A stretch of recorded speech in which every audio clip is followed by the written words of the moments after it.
Monggo sarengan kita njakaken wonten ngarsanipun Gusti ingkang Maha Mirah. Awit rumentah bagya mulya panjang yuswa ingkang barokah dipun paringaken dhateng panjenengan dalah kula saenggo. Wontening sangari kalanggan punika kita sedaya saged tetumbilan manunggal cipta rasa karsa karya wonten dalam wisma penjaripun kadang kula nem Dimas Haryanto dalam Mbak Yanti. Awit ridhanipun Gusti ingkang Maha Mirah manggih wilujeng rahayu widodo nirhin saspala. Atur pakurmatan katur penjaripun para pepundhen bini sepuh sesepuh hadi sepuh satu bagya mulya kang pantes nudarasana ingkang dhat kawulaosi penjaripun para tamu kakung putri ingkang sinedan panakrami panjenenganipun pangarsaning praja pangajeng agami ingkang sampun lebda ing pitutur sarta lepasing pamawas kang prangka dados pandam pandoning warga dasih ingkang dhat kawula sugi mirunggan dumateng panjenenganipun kadang-kadang Kaleman utawi kadang Madukara ingkang dhat kawula tresnani. Ugi boten kentun panjenenganipun kadang-kadang campur sari Selina Selika mijil saking Sukoharjo Sidoharjo. Wabil khusus untuk keluarga besar yang dari Malaysia, beliau Bapak Rosdi dan Ibu Hawabi, dan juga mempelai laki-laki Muhammad Sahrul Nigam. Tentunya rasa hormat dan ucapan terima kasih atas kehadiran untuk memberikan doa restu kepada kedua mempelai. Semoga saja satu ucapan dengan ucapan Bismillahirrahmanirrahim, jadilah keluarga yang bahagia, selamat dunia sampai di akhirat. Ugi katur panjenenganipun para pundhen para bini sepuh sampun kepareng lenggah sinaruja. Ing mriki kepareng kawula ngaturaken rencana hadi cara pargian wonten sang kalenggan punika panjenenganipun Adi Mas Haryanto dalam Mbak Yanti sampun kepareng anak tepi darmaning agesang entas pitulus. Hamala kramakaken ingkang putri panjenenganipun Mas Ayu Elva Vegiani ingkang sampun kepareng kajadu krami panjenenganipun Adi Mas Bagus Muhammad Sahrul Nigam. Mugi-mugi saking donga pangestu panjenenganipun para tamu para pundhen sampun kepareng lenggah sinaruja amba wahana katentreman karahayon kabagas warasan selamat donya selamat akhirat. Sawetawis panjenenganipun para tamu sampun kepareng lenggah sinaruja panjenenganipun keluarga ageng Bapak Haryanto ingkang saking Paru RT kalih RW kalih Boto Jatiroto ngaturaken sugeng rawuh sugeng lenggah. So kepareng ngarapi pasugatan wonten katur wonten ngarsa penjelasake menjipun kadang-kadang pramulati ambok bilih. Anggen anggapi rawuh panjenengan sedanipun suguh aruh kupuh tuwin pangrengkuh kirang satraju kalian asma sarta palenggan panjenengan sedaya lumantar kula jumadong sih pangapunten ingkang tanpa upami. Sugeng lenggah donga pangestu tansah kala suwun purwa madya wasana mugi tansah panggih wilujeng rahayu widodo nirhin saskala.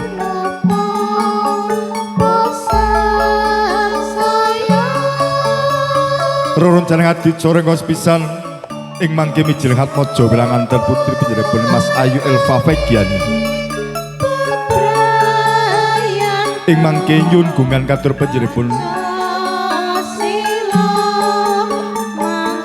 Ibu Ardina panjenenganipun Ibu Kades dalah panjenenganipun Ibu Parsi Ibu Kadus sing mangke kepareng ngangandi atmaja pilanganten putri tumunten tumuju wonten ing sasana pawiyahan. Ampun bilih mangke sampun wonten cecala saking kadang pangrias. Adi coreng kanggo kalih pasrah panampi pasrah kasalira saking panjenenganipun Bapak Triyono pinangka sulih matur saking panjenenganipun keluarga besar yang dari Malaysia, beliau Bapak Rosdi dan Ibu Hawabi sebagai duta dari beliau kepada beliau Bapak Triyono. Nanti saya minta untuk memberikan salam taklim untuk keluarga besar Bapak Haryanto. Mekaten Bapak Triyono ing mangke pinangka panjenenganipun sulih matur kawula aturaken sawetahipun panampi ing mangke nyuwun gungan panjenenganipun Bapak Yatmo pinangka kadus wonten ing Paro. Kajajar panjenenganipun Bapak Rudi telah panjenenganipun Bapak Larso. Mekaten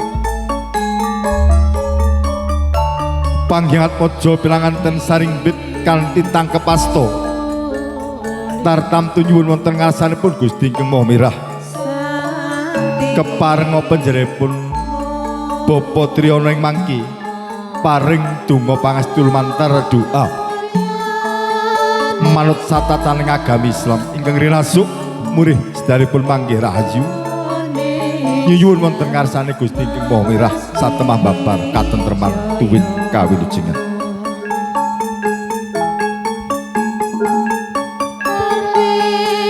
Laju adicara kalajenganipun nulinggih sungkeming ngaras padha hatmaja pinanganten sarimbit ing mangke kepareng badhe kaparatitaken panjenenganipun Ibu Bang Rias ngantos dumugi paripurnanipun foto bagen propodene foto keluarga. Mekaten panjenenganipun para tamu, para punden, para bini sepuh. Sepindah malih donga pangestu ingkang tansah kawula suwun purwa madya wasana mugi hadicara paregyan wonten ing sang kalenggan punika tansah manggih rahayu widodo nirhing saskala. Mekaten kepareng sugelenggah kanthi mardawan panggalih sangarantung ngantos purnaning adicara wonten ing sang kalenggan punika. Rahayu rahayu ingkang sami pirangi.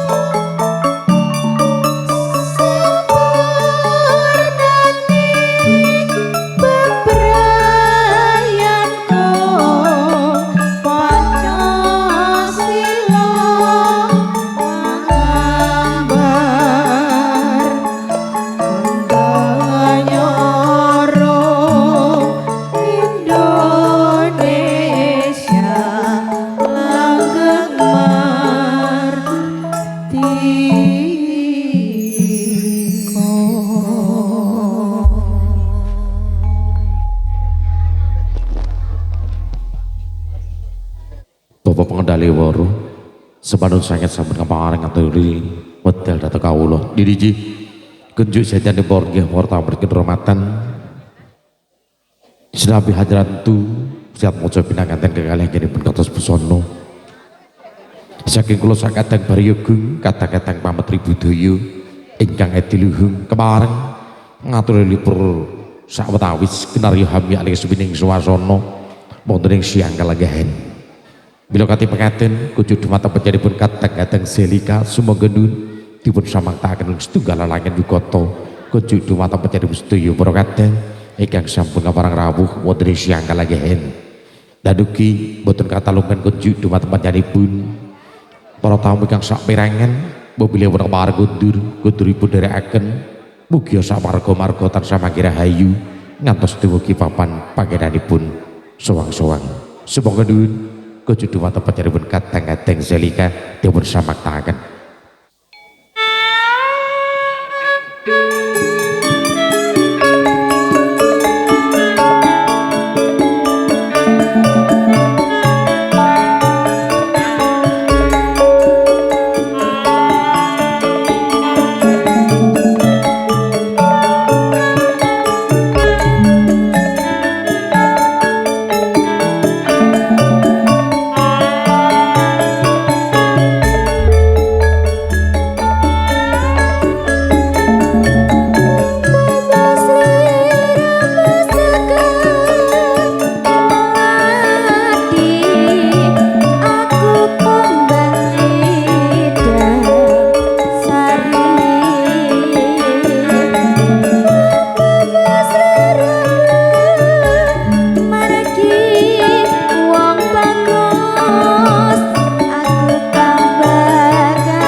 Mungkin keluarga besar yang dari Malaysia sulit untuk menerima bahasa ya Pak. Tenang saja, nanti saya transkrip ke bahasa Indonesia. Ini pengantin putri mau hadir di hadapan kita menuju ke pelaminan dalam acara rangkaian ritual pernikahan yang diselenggarakan menurut adat Jawa, khususnya kota Solo.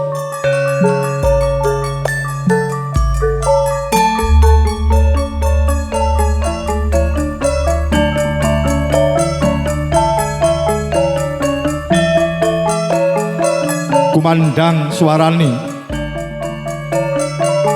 amyak jagat minggah wonten sangandhaping arsi wancing adan dhuwur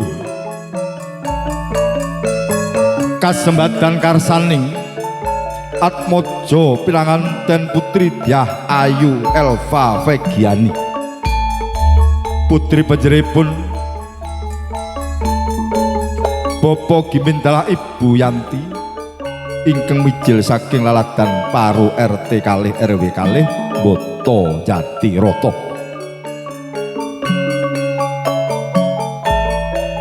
Antonugraning Gusti Kang Akarya jagat sampun kepareng angipata kalaming kekonyo mancik alaming madya bebrayan agung derek sunahing Rasul muga sembodo donya hangaya wajib calon simboke bocah-bocah.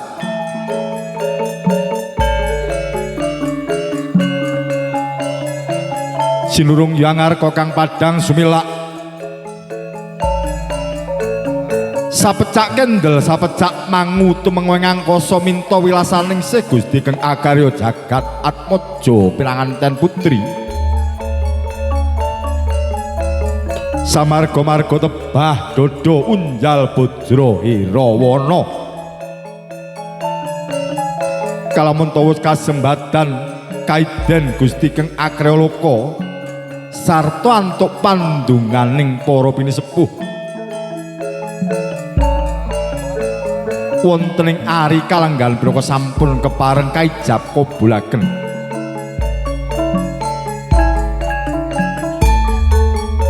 Sobade Kabyaldo kawini suda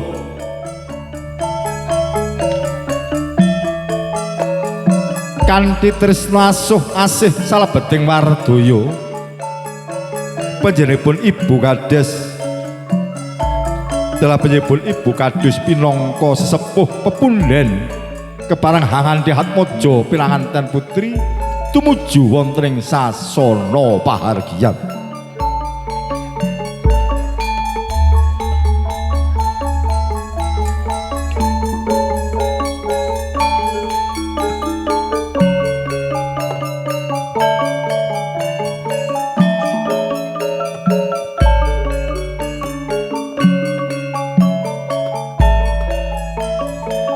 Samaptenging samya hamulat katon jingak sami bisik-bisik klesik-klesik salebeting manah biyuh mantene ayune kaya widodari mekaten. Sumangga Ibu Kades keparenga daya kakanthi tumuju wonten ing sasana palenggahan. Aben sorot kulawan ingkang nganti sing nganti endah sulista ing warna karengga busana sing dikanthi ayu pasuryane sinoroting Yangarka ilang sipating jalma panyayah widodari kang tumurun saking kayiwangan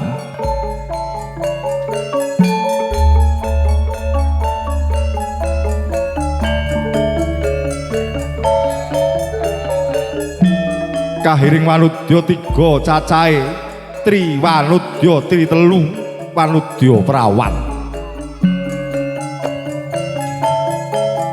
wijilan saking laladan Paro Boto Jatiroto pranyata turasing madu treng Amaratapa tedhake ngandana warih sabenari tansah tinetesan wujuding tirta kamulyan Mila mboten mukal tansah tresna asih hanyurung lampahing Atmaja pinanganten putri.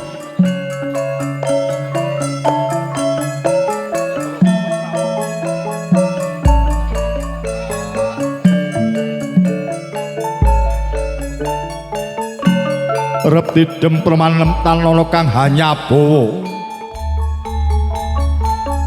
godhong datan obah walang tan salisik labet kaperbawan Atmaja pinanganten putri sampun lenggahaning dampar kancana rukmi kanthi dedep tidem tan nyabawa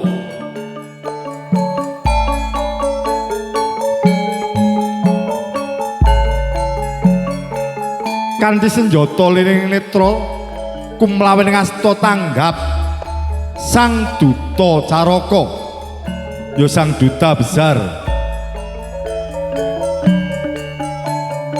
wakil dari keluarga Bapak Rusdi adalah ugi Ibu Hawabi bila Bapak Triyono sebagai duta pengganti untuk segera menempatkan diri menghampiri pengantin laki-laki.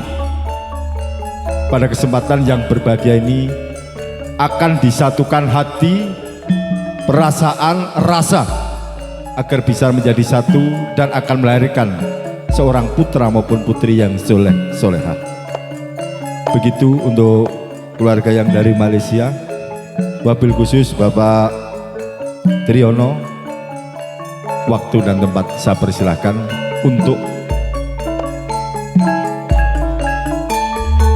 segera menempatkan diri.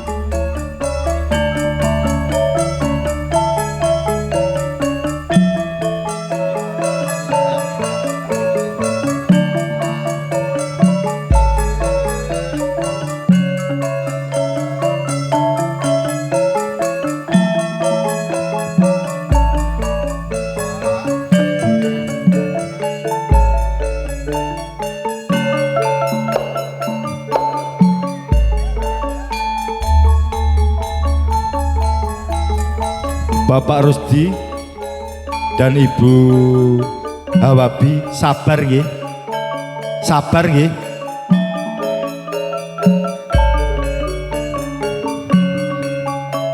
Sabar artinya menunggu sebentar. Iki plekoto mesti ora mudeng. Batin-batin wong ke ngomong apa.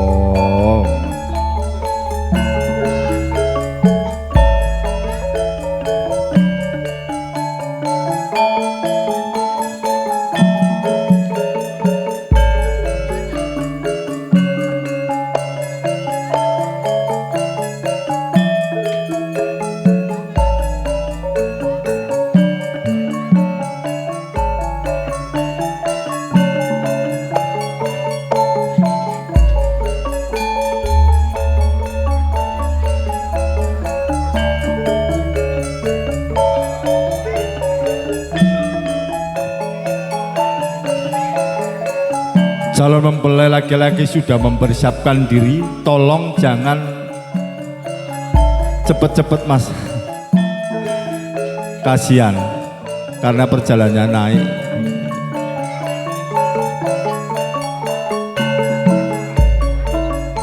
Kalajengipun katur panjenenganipun Bapa Yatmo pinangka bebudhenipun warga Paru keparenga jumeneng madhep mangitan menawi sawu. Dalem Bapak Rudi tuwin Bapak Larso anampi praptanipun Atmaja pinanganten kakung ingkang kasaliran panjenenganipun Bapak Triyono. Sumangga Bapak Triyono Atmaja pinanganten keparenga dipun lebetaken.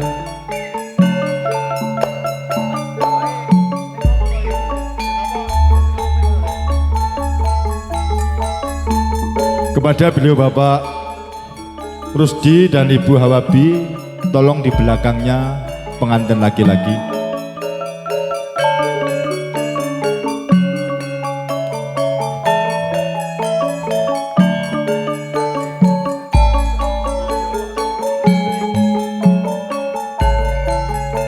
Jumangkah lun-lunan sang duta Caraka benten kalan sanesipun amargi desinipun abang. Punika asli saking Malaysia. Panjenenganipun Bapak Triyono, Ibu Arab, Bapak Malaysia.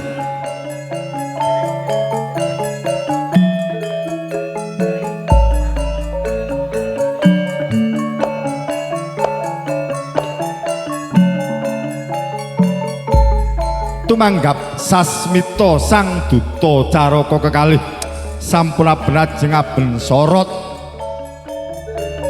cilandet panjenenganipun Bapa Yatma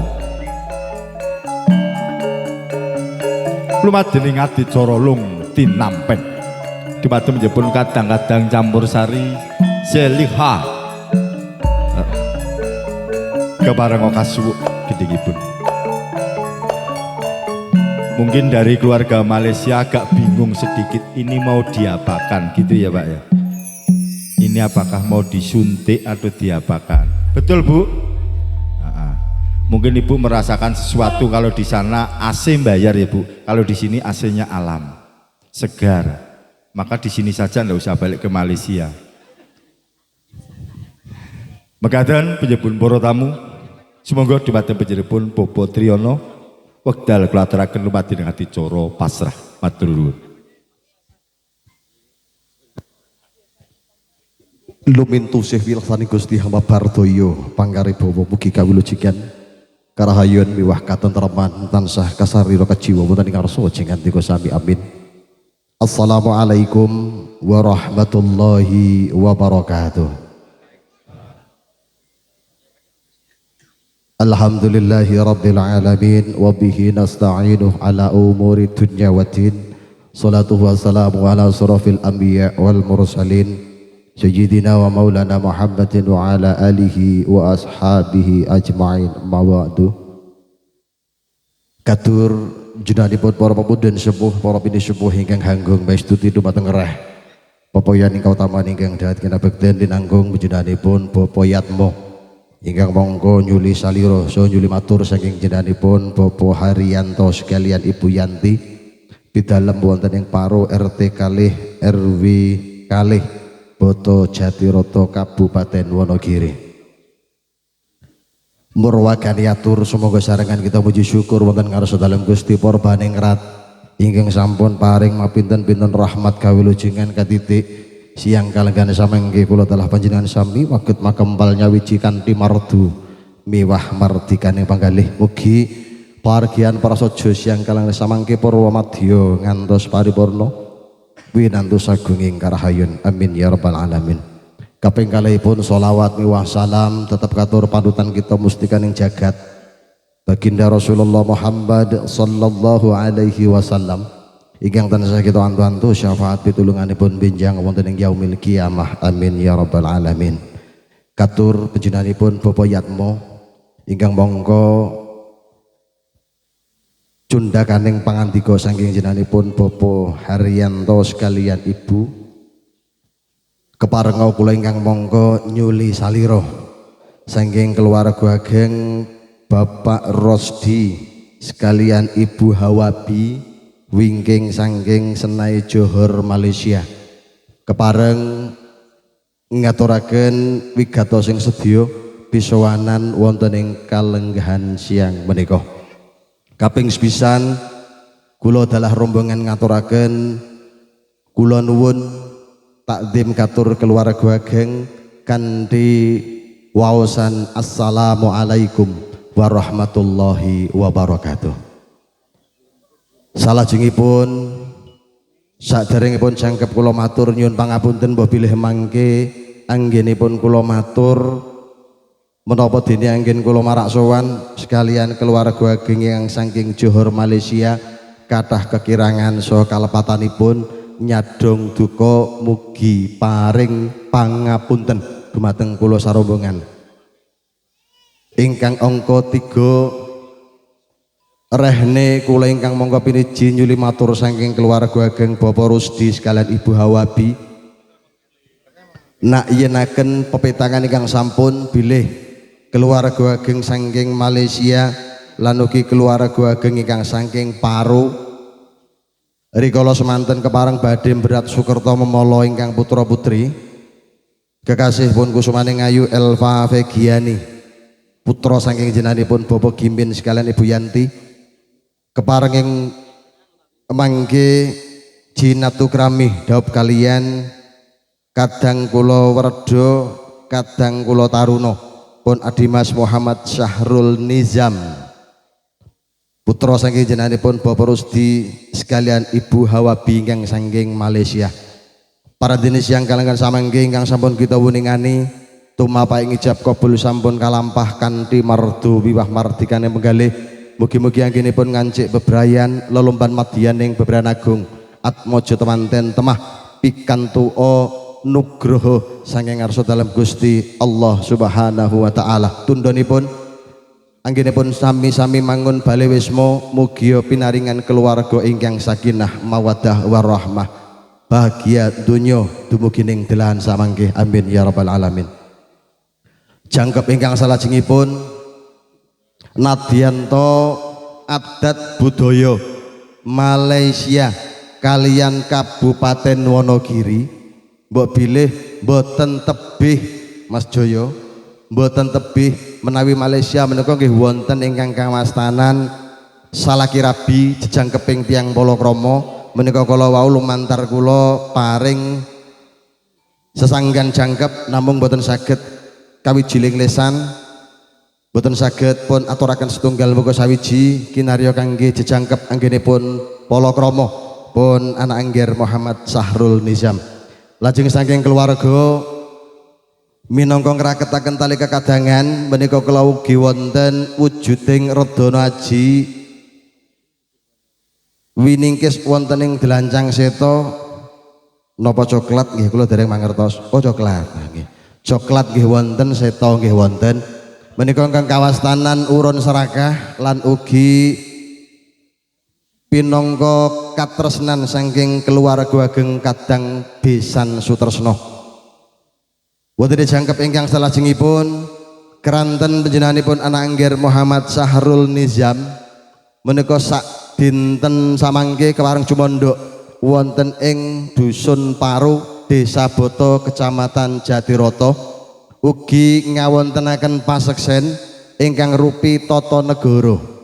Wondene wilanganipun ing mangke tata negara wonten 3 setunggal katur panjenenganipun Bapak Kadus katur panjenenganipun Bapak RT dalah katur panjenenganipun Bapak RW kinarya paseksen manjingipun atmaja temanten kakung borong anggenipun gula wentah lumantar kula Bapak Rosdi Gutrah kula wangsa masrahaken dumateng keluarga ageng Bapak Haryanto sekalian Ibu pinreh pun wucal kanthi sae temahing mangke dadosa keluarga ingkang ayem keluarga ingkang ayom bahagia donya dumugi ning akhirat amin ya rabbal alamin. Wabilih mangke sak paripurnanipun kula matur wujuding Radana Aji kasumanggaaken dumateng para ingkang piniji. Pungkasan wabilih mangke sampun sawetawis anggen kula marak sowan sekalian keluarga ageng kados putih anggenipun mini sudo putra temanten nyumarah mugi-mugi kalih ing rubeda nir ing wikara amin ya rabbal alamin. Ngiras pantes lumantar kula keluarga ageng Bapak Rusdi sekalian Ibu Hawawi dalah pangombyong nyuwun pamit saking sasana palenggahan idi pangestu ingkang kasuwun mugi rahayu ingkang sami pinanggih amin ya rabbal alamin. Kalau boleh saya nak cakap sikit ya sebab ini keluarga besar di Malaysia kan. Kita orang juga nak bawakan pantun buat pembelai. Yang pertama makan sirih terlebih dahulu sementara pinang belum berbuah bercinta kasih ke anak cucu sampai ajal datang memisah. Ada lagi satu pantun ya. Beras padi disiram penyelah arti yang beda rakyat temiang hidup damai aman sejoli walaupun terasa ekonomi berkurang. So nanti buat Nizam bila nanti ekonomi dah berkurang tetap semangat ya. Kecil lagi buat keluarga. Lepas tu yang melalui pantun kami berdakwah seiring bersiram si beras padi. Kalau rumah tangga ada masalah janganlah sampai jadi kelahi. Ya, Isam, jangan sampai kelahi tak baik lah ya. Orang di sini tak baik, orang ilok nak mriki ya. Dah mungkin cukup sekian ya. Yang pasti keluarga dari Bapak Haryanto dah pun menerima semua rombongan dari Malaysia. Bila ada salah apa pun mohon dimaafkan ya. Pertama, para legah yang satu bagio mambulyo bila berkaitan dengan sakit kula aturaken minangka padha purna ngatur ihdinas siratal mustaqim. Wallahul muwaffiq ila aqwamit thoriq. Assalamualaikum warahmatullahi wabarakatuh. Nuwun. Pratitis Teteh Cetho Pranyoto menika asli dari Malaysia. Asli kelahiran Malaysia, bapak Malaysia, ibu Arab Sia. Megadan kalajanipun dumateng panjenenganipun pepunden kula Bobo Yatmo sasono pangandikan kula aturaken sumangga.